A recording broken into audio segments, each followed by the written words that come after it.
बिस्मिल्लाहिर्रहमानिर्रहीम। मुझे समझ नहीं आती। मैं थोड़ा सा बैकग्राउंड आपको बता दूं कि अशफाक अहमद साहब के साथ मैंने 7 साल गुजारे हैं।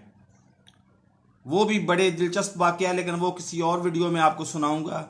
लेकिन अब आफ्ताब इकबाल साहब बिलाशुबा आज से कोई 20-40 साल जब तक मेरी ज़िंदगी है, वो मेरे लिए आइडियल इसलिए रहेंगे कि वो बिला मुबालगा पाकिस्तान, हिंदुस्तान, बांग्लादेश, मतलब कम अज कम बर्रे सगीर के वो नामवर दानश्वर हैं। उनकी सुनी जाती है। वो क्यों नहीं बोलते?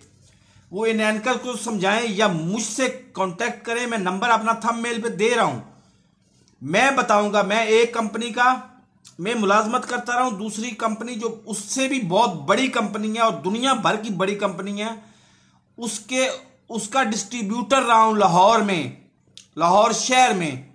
मैं उनको इंफॉर्मेशन दूंगा, वो आगे इन वकारुल हसन और वसीम बदामी को समझाएं। इनकी जबान वो समझ जाएंगे, मेरी जबान वो नहीं समझ रहे कि केमिकल ज्यादा दूध जो है ये मौत है। ये दुनिया का बेहतरीन दूध नहीं, ये दुनिया का बदतरीन दूध है जो इंसानों में मौत बांट रहा है। क्यों नहीं समझते ये लोग? मेरे चैनल को सब्सक्राइब नहीं किया तो सब्सक्राइब कर लें, साथ लगे बेल आइकन को दबा के नोटिफिकेशन को ऑन कर दें ताकि मेरी हर नई आने वाली वीडियो का नोटिफिकेशन आपको बर वक्त मिल सके। अल्लाह हाफिज।